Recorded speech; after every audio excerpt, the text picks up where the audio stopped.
The $50,000 check was still floating in midair when Camilla Reyes grabbed Dante Moretti by his $3,000 suit and kissed him like she owned him. Because she did. She owned the estate they stood in, owned the cars in the 8-car garage, owned the Miami real estate empire that generated $2 million monthly. And now, after 12 years of dancing around what they really were, she was claiming the one thing money couldn't buy, the most dangerous man in South Florida. His ex-wife had just tried to buy him back with a PlayStation and cash. Camilla's response? From now on, you only accept gifts from me. Understood? But to understand how a 45-year-old self-made millionaire ended up throwing away expensive Christmas gifts and staking her claim on a mafia boss in her kitchen, we need to go back 3 days. Back to when the FedEx truck pulled up to her iron gates and everything changed. Welcome to Ken's Romance Stories, loves. Before we dive into this power couple's explosive journey, hit that subscribe button and drop a comment telling us, would you throw away your man's ex's gifts? This story is about to get wild. Let's begin.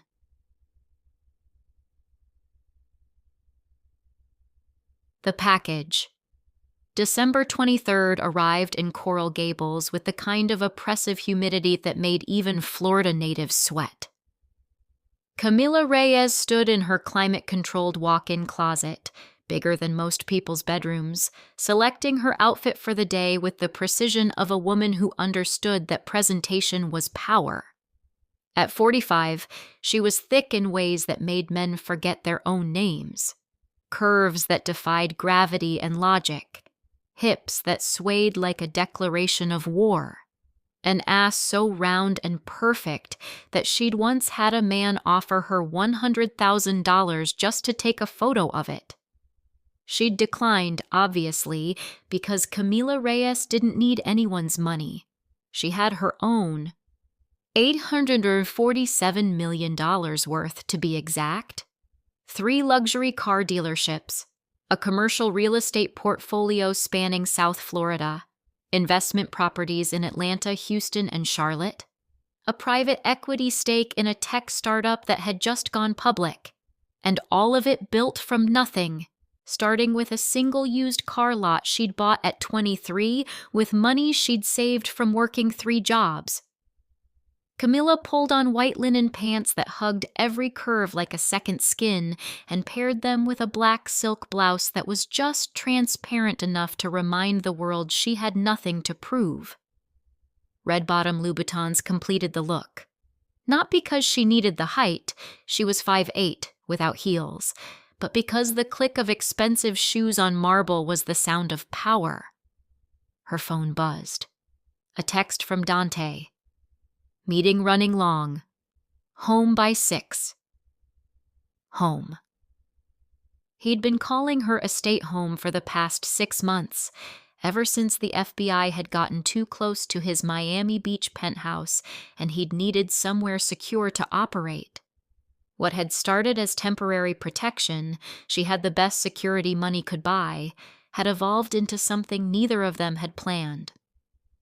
Dante Moretti slept in her bed 4 nights a week, ate breakfast with their 12-year-old son Marco every morning, kissed her goodbye before leaving for business meetings that she knew involved things she was better off not knowing the details of. They weren't together technically, not officially, but they weren't apart either. They were something undefined and explosive and absolutely terrifying in its intensity. The doorbell chimed, her housekeeper Rosa announcing a delivery. Camilla descended her curved marble staircase, expecting another furniture delivery or perhaps the Christmas presents she'd ordered for Marco. Instead, she found a large package on her foyer table, silver wrapping paper, red velvet bow, return address that made her blood pressure spike. Madison Pierce, Manhattan, New York. Dante's ex-wife, the woman who'd left him 5 years ago when the FBI investigation got too hot, who'd walked away from the Moretti family, from Dante himself, from everything, because loyalty apparently had a price, and Dante's situation had exceeded it. Camilla had never met Madison Pierce. Didn't need to. She knew the type. Beautiful, in a cold, expensive way. The kind of woman who looked perfect in photographs, but had nothing underneath the polish. The kind of woman who wanted the power and status of being with a man like Dante without any of the actual danger or sacrifice that came with it. The kind of woman who was the exact opposite of Camilla. Camilla picked up her phone and called Dante. He answered immediately, his deep voice rough with exhaustion. "Cammy, everything okay? Your ex-wife sent you a Christmas present." Silence. Heavy, loaded silence. "What?" "Madison Pierce. Big package. Expensive wrapping. Currently sitting in my foyer, making me want to commit violence. Want to tell me what the fuck this is about?" She heard him moving, probably standing up from whatever meeting he was in. His voice dropped to that dangerous quiet that meant someone was about to have a very bad day. "I haven't spoken to Madison in 5 years. Well, she's speaking to you now. There's a note. Says, 'Merry Christmas, darling. Let's talk soon.'" Camilla's voice dripped venom on the word darling. "Don't open it." "Wasn't planning to. I was planning to throw it in the fucking ocean." "Cammy, did you reach out to her? Are you trying to rekindle something? Because if you're playing games with your ex-wife while you're sleeping in my bed..." "I didn't reach out." His voice cut through her rising fury like a knife. "I don't want anything from her. I don't even think about her." "Then why is she sending you presents?" "I don't know, but I'm going to find out. Don't touch it. I'm coming now." "You said your meeting runs until 6. Meeting just ended. I'll be there in 20 minutes. He hung up, and Camilla stared at the package with the kind of cold fury that had built empires and destroyed competitors. 20 minutes. She could wait 20 minutes. Or she could do what every instinct screamed at her to do. She grabbed the package and carried it to her gourmet kitchen. Custom Italian marble, sub-zero appliances, the kind of space featured in Architectural Digest. Her chef, Henri, looked up from his prep work with wide eyes. "Out," she said flatly. 10 minutes. He fled without argument. People who worked for Camilla knew when to disappear. She tore through the expensive wrapping paper like it had personally insulted her. Inside, a PlayStation 5. The limited edition model that was impossible to get. Next to it, a stack of brand new games still in their shrink wrap. All the latest releases. Expensive. Thoughtful. The kind of gift that said, "I remember what you like." Underneath, in a sealed envelope, a cashier's check for $50,000 made out to Dante Moretti, and a note in Madison's perfect handwriting. "Dante, I know you've been through a difficult time. I heard about the business troubles and the living situation. I want to help. We had something special once. Maybe we could try again. I've changed.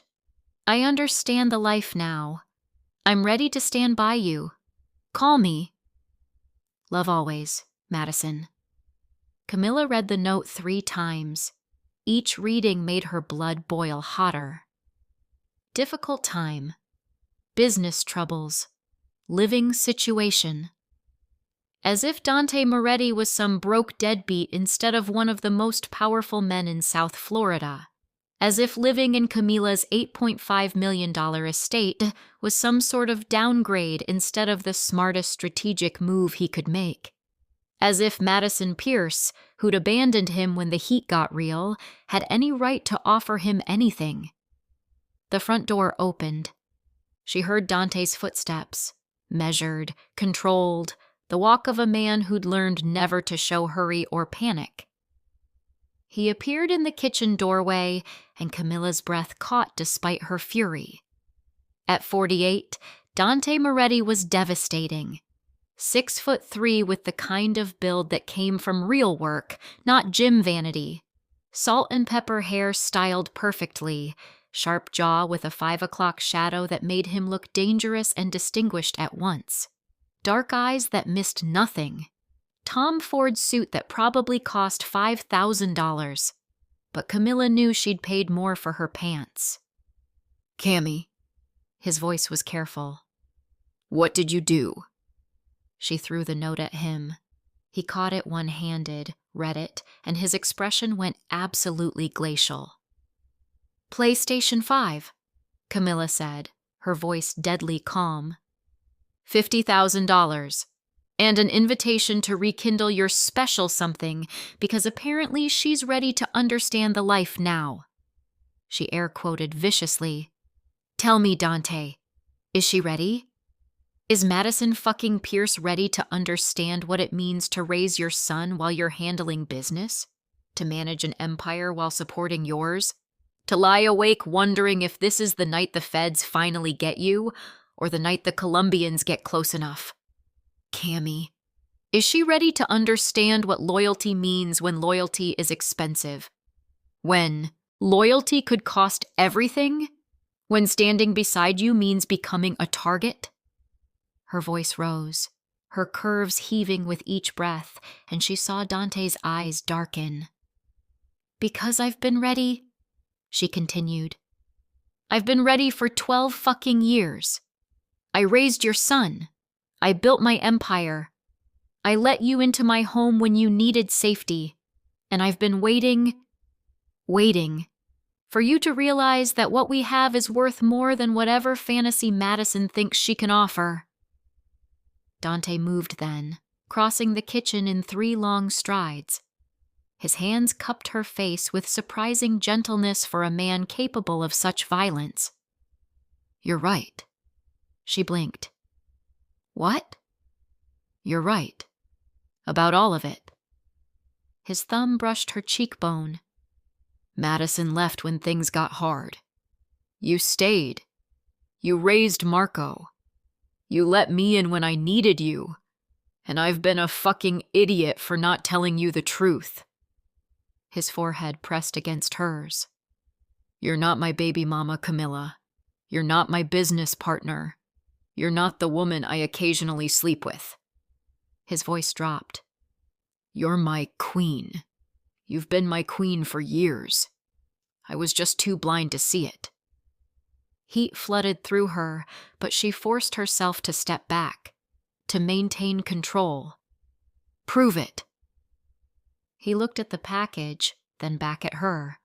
Understanding dawned. "Throw it away," she said. "Right now. All of it. The PlayStation, the money, the note, everything. Throw it in the trash and tell me that from now on, you only accept gifts from me."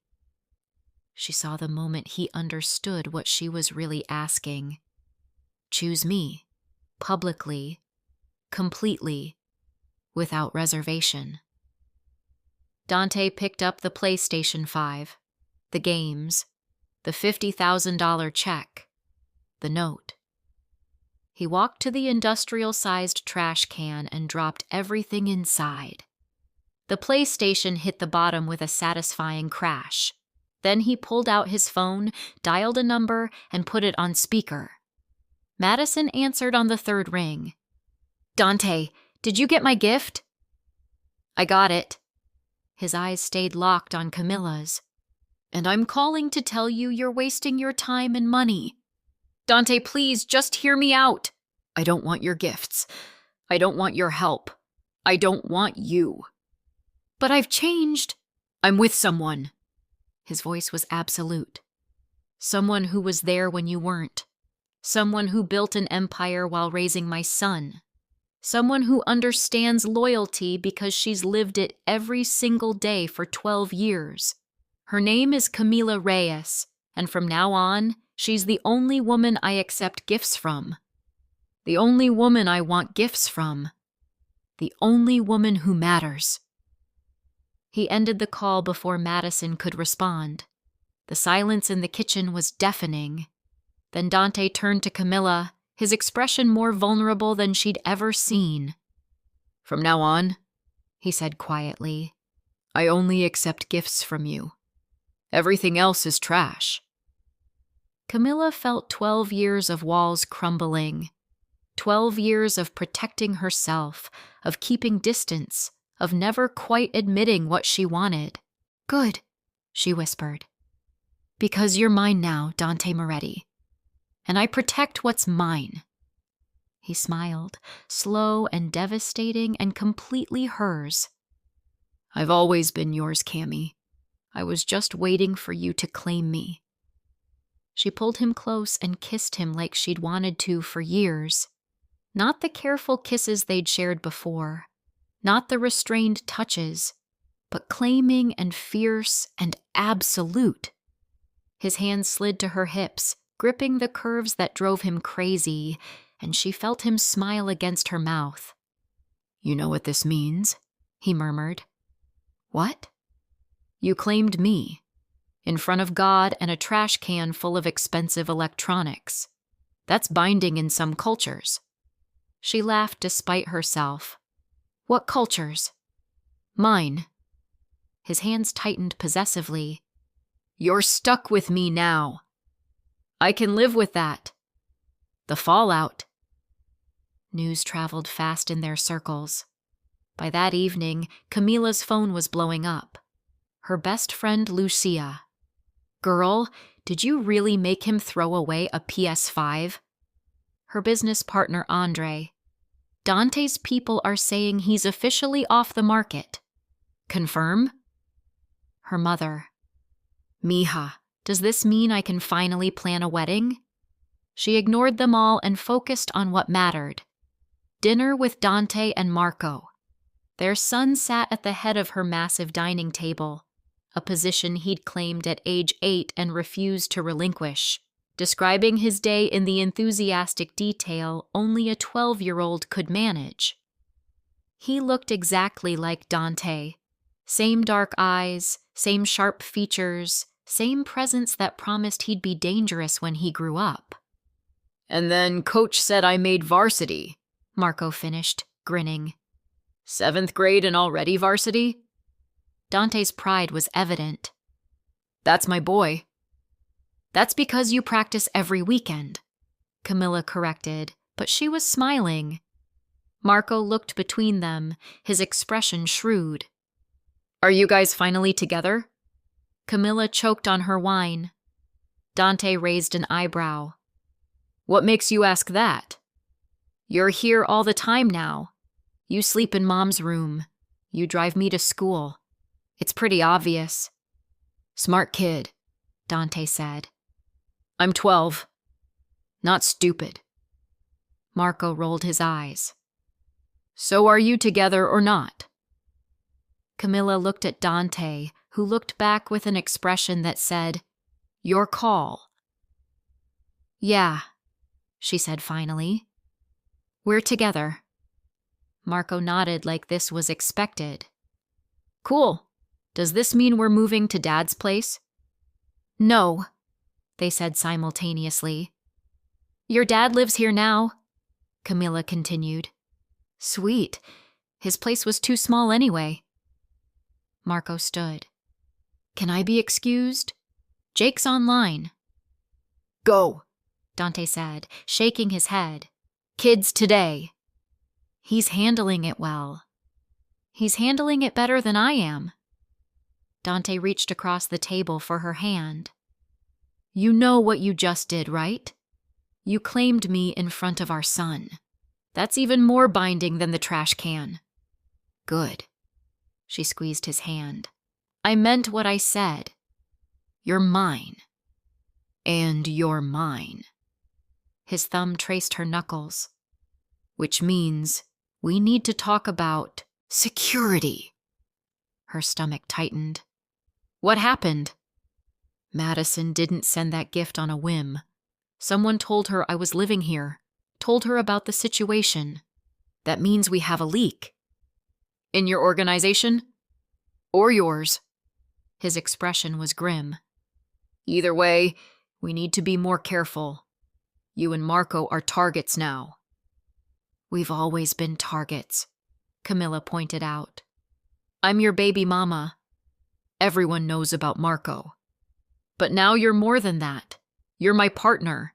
That makes you a bigger threat to people who want to hurt me. Then we'll deal with it. She pulled her hand free and stood. I didn't build an empire by being scared, Dante, and I'm not starting now. I know. He rose too, moving around the table. But I need you to understand what you signed up for. It's not just Madison trying to weasel back in. It's the Colombians, the feds, every rival family who sees weakness. They'll come after you to get to me. Let them come. Her voice was steel. I have security, I have resources, and I have you. That's enough. He cupped her face. You're incredible. You know that? I'm aware. She smiled. Now take me to bed and show me how grateful you are. His laugh was low and dark. Yes, ma'am. The threat. Christmas Eve arrived with an unwelcome surprise. Camilla was reviewing contracts in her home office, a space that rivaled most corporate boardrooms, when Rosa knocked urgently. Miss Camilla, there's someone at the gate. Who? She says her name is Madison Pierce. Every muscle in Camilla's body tensed. Call Dante. He's already on his way. He got an alert when she arrived. Good. Let her sit there. 10 minutes later, Dante's SUV roared up the driveway. He bypassed the gate entirely, leaving Madison outside, and came directly to Camilla's office. She showed up at the gate? Apparently. Camilla didn't look up from her contracts. Bold move. Stupid move. He pulled out his phone. I'll have security escort her off the property. Wait. Camilla set down her pen. Let her in. What? Let her in. I want to meet her. She smiled, and it wasn't kind. I want her to see exactly who she's competing with. Dante studied her for a long moment, then nodded slowly. You're sure? Positive. She came to my house. She's playing on my territory now. Let's show her what that means.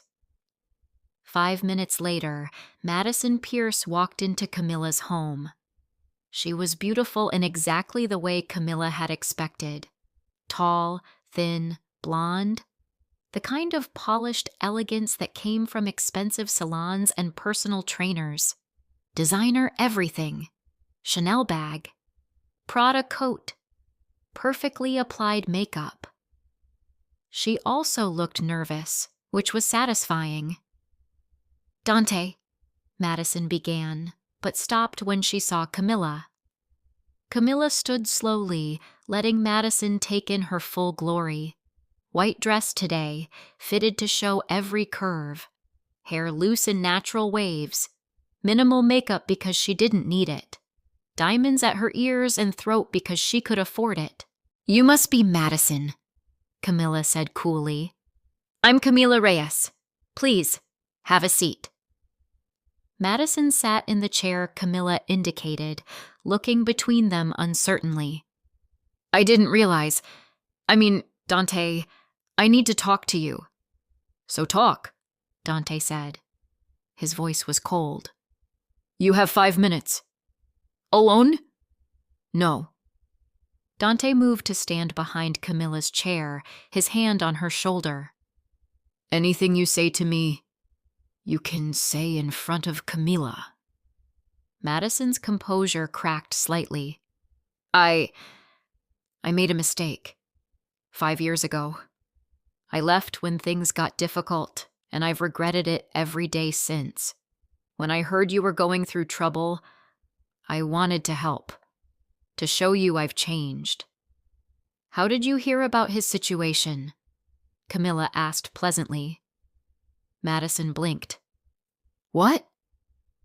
How did you hear about Dante's business? His living arrangements? It's not exactly public information. I have friends who told me. Names. I don't think... Names, Camilla repeated, her voice dropping. Or you can leave now. Madison looked at Dante, who simply stared at her with cold eyes.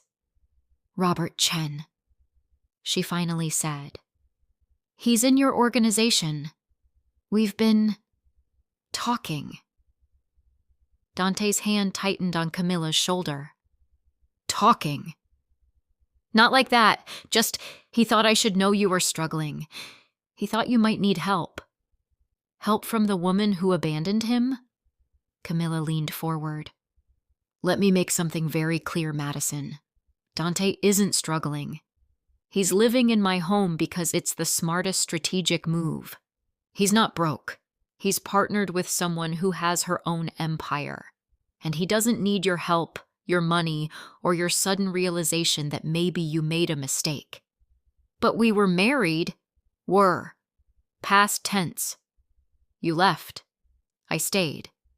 And now you're sitting in my home, trying to weasel back into a life you abandoned. Camilla stood, and even in bare feet she would have towered over Madison's seated form. In heels, she was magnificent. So here's what's going to happen. You're going to leave. You're going to stop contacting Dante. You're going to go back to New York and whatever sad life you've built there. And you're going to remember that the woman who took your place built an empire, raised his son, and earned her position. You didn't.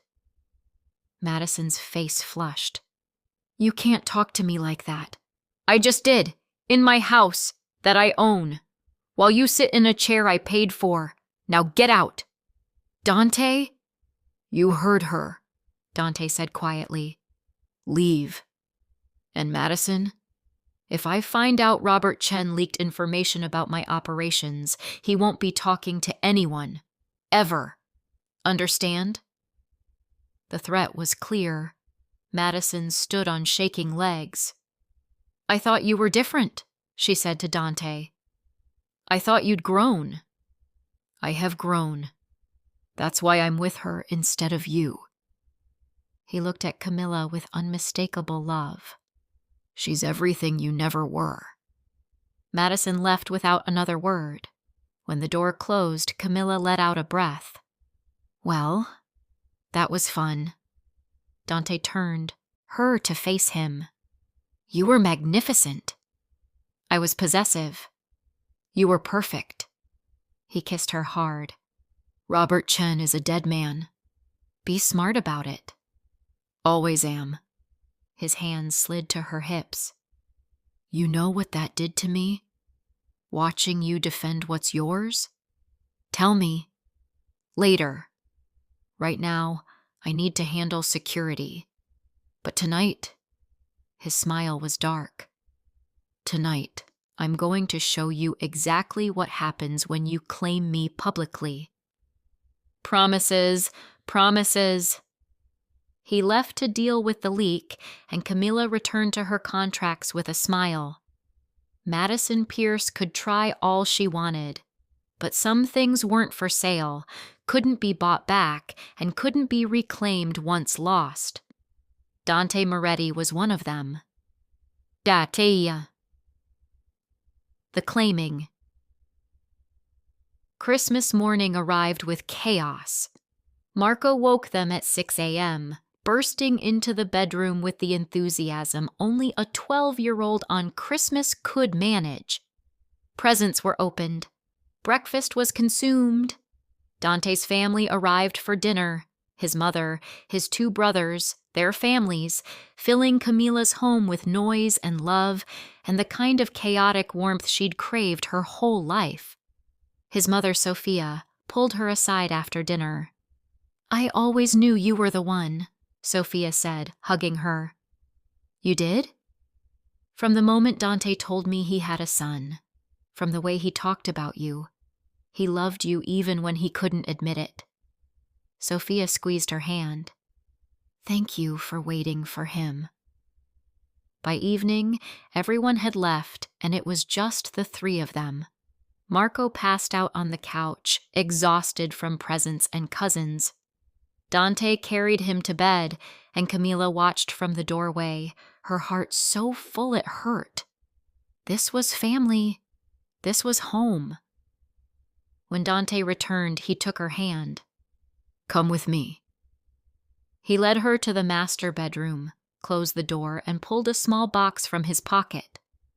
Camilla's breath stopped. "Dante, let me finish." He opened the box, revealing a ring that made her eyes water.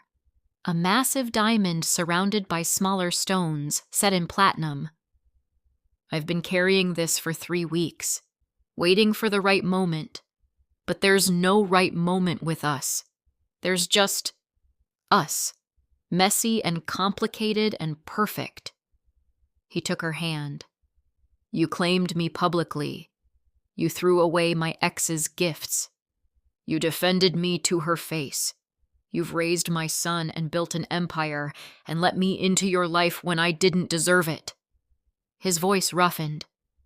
"So now I'm asking, Camila Reyes, will you marry me?